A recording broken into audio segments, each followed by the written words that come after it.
The first time.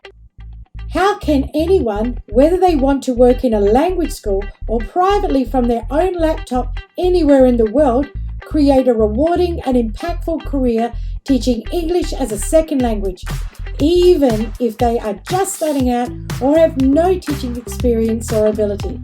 Hi, my name is Lynette Kim, and here on the TESOL Talk podcast, I aim to answer that very question.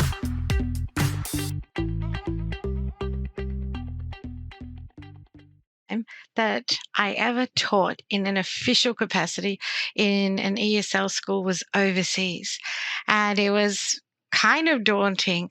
I was literally tossed into the classroom. There were about 12 eagerly awaiting adult ESL students. And I actually didn't know I was going to teach that class.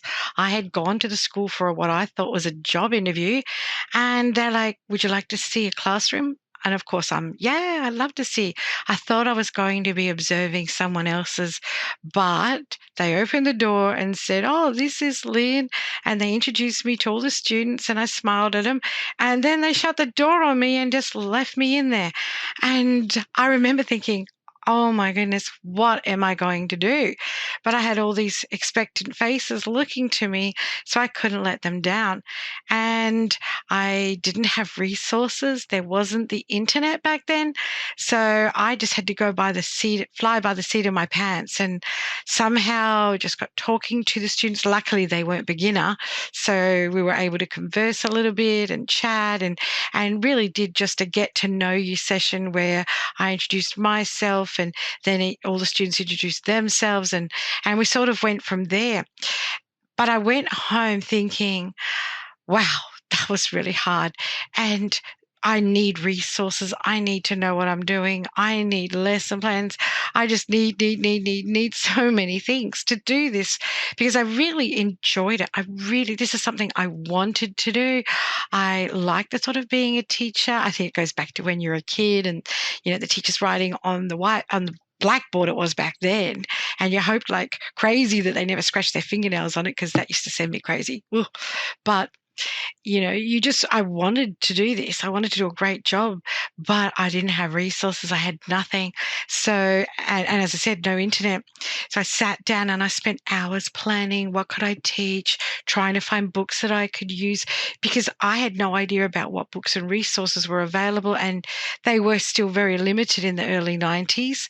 So I spent heaps trying to put together everything. And at the end of the day, you worry, how do I know that I've got this level appropriate? How do I know this is what the students need? How do I know if I teach these things for 4 weeks that they're going to progress? What does the next level look like? All of these things were like, oh my goodness, oh my goodness. And because there's a responsibility, these students are paying, but they're trusting you. So you want to do the right thing by them. So I practiced, I prepared, wrote down, researched in bookshops as much as I could, got my hands on books and things that I could use, but it was a lot of work. After I'd come back home to Australia and I'd been private tutoring for a while, eventually I did a TESOL course because I started out backwards. I hadn't done a TESOL course, I'd just been thrown into it. And so I did a TESOL course and I learned a lot from that. And I thought to myself, yes, this is what I need to do. But also, the strange thing was I learned in the TESOL course about lesson planning, which I had a basic idea about. And that was good because there were certain concepts that you learn in TESOL courses like the PPP, which is presentation and then practice and then production. So how to present the lesson to the students, what they were going to be learning about and why, and then the practice, how they get to practice with you as the teacher controlling, maybe it's things like dialogues or role plays, and then the production where they actually go off and do this independently and show that they can do what they've been learning to do, whether it's a discussion or whatever. So these things are really good. You learn some great concepts. But at the end of the day, what I did find out is most schools, well, pretty much you could say all schools, use published course books. And so this sort of negates the need for real lesson planning where you actually develop the entire lesson based on what goals you think the students need, what vocabulary you think the students need, and then you have to create those resources that go with that lesson plan. That didn't happen anymore. So what does happen is a new way of lesson planning where you know you're going to use a published course book. And this course book is great because it's already got TESOL methodology included in it. And there's all these units. Each unit has a relevant topic. And then each section of the unit, it's got listening practice in there, speaking practice, reading and writing practice. Usually there's a little bit of grammar, all of that stuff, communications added in. So you're like, yippee, now I don't have to prepare anything because it's all done for me. But course books are great, but they are repetitive and they don't have everything. They're not the be all end all. The teacher's job, because otherwise students could read them on their own and just go check the answer keys. But the teacher's job is to look at that course book and go, how can I add value? How can I link this to everyday life or a life skill or a work scenario? And what additional vocabulary can I put into this lesson? How can I develop this for maximum communication? So modern lesson planning is really about how you're going to work and make the most and adapt the material that is in published course books. And so that's what we have in the TESOL course with TESOL Australia is you're working on creating lesson plans based on published resources, course books, so that you learn how to teach them properly. Because that's the one thing I really felt I never learned in my course that I did and overseas on my own was how to effectively teach using course books. And yes, there's course books come with a teacher's book and a student workbook, and the teacher's book has little notes about, you can do this or put them into pairs or whatever. But it doesn't tell you or explain to you how to get 80% student talk time, 20% teacher talk time. It doesn't explain to you about all the different communication techniques that you can use in the classroom.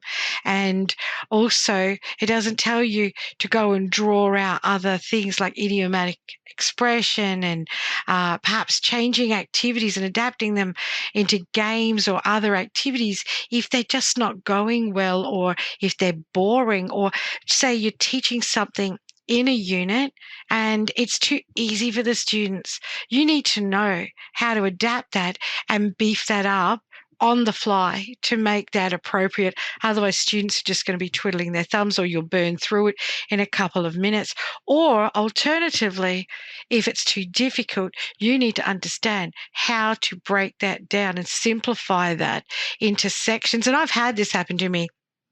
I was teaching a class that was advanced and everything was great. I could talk to them like native speakers and I really enjoyed that. Came out of that class and suddenly had to fill in for an elementary class because the teacher was down.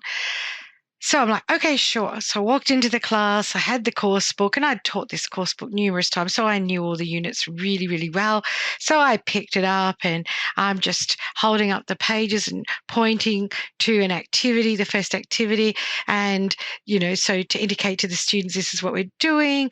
And then I just started off and started reading the first activity and looked at the students and said, okay, in pairs, and I'm using body language with my hands, going in pairs, pointing two hands to two groups of students as I go around the classroom, complete this. And the students all just looked at me and I'm like, oh, I spoke too fast. I better do it again. So then I took it slower, explained it a little bit more, and the students all tilted their heads to the side. It was weird. It was like the whole classroom just head tilted at the same time, like cats do. And I'm like, uh-oh, crap. So then I wrote it on the board, and then I did little stick figures on the board, and I demonstrated on the board so that they could understand it. And they just all tilted their head the other way. And I'm like, oh my goodness. And I actually went out loud. I'm like, oh my God, shoot me now. And the whole class just laughed because they realized even if they didn't understand fully what I just said, they could see what I was, going through. And so I just laughed with them, and I'm like, okay, guys, okay, I'm sorry. So I thought I've got to break this down into segments rather than getting them to do that one whole activity. I needed to make that first one activity 3 separate things. So that meant getting a student up with me up the front and demonstrating the first little bit of it.